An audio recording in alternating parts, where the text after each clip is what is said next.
In this video, we're going to be covering our prone single arm half swimmer's hover. The purpose of this is to help us control our range of motion through the elbow, our wrist, our shoulders, and our scaps through a complete motion where we're going to be going from the back of the head out to the side and then bringing it back around from there.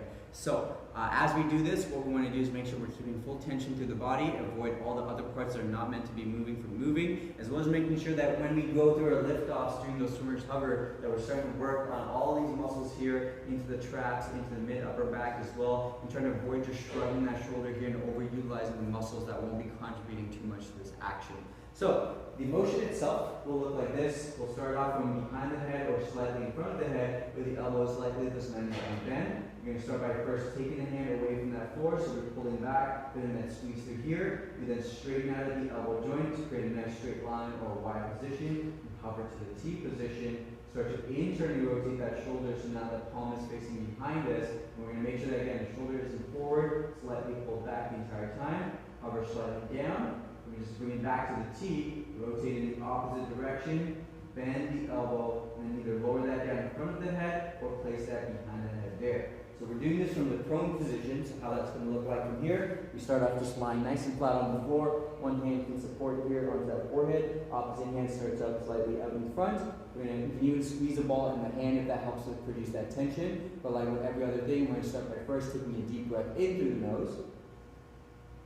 Exhale, start by pulling that belly button in, squeezing the core, tightening up the glutes, and gradually just contracting every muscle fiber in your body. Get to about a 6 out of 10 effort for this one. And then to start that action in motion, and start by peeling the hand up and off the floor. Elbow comes to about shoulder height.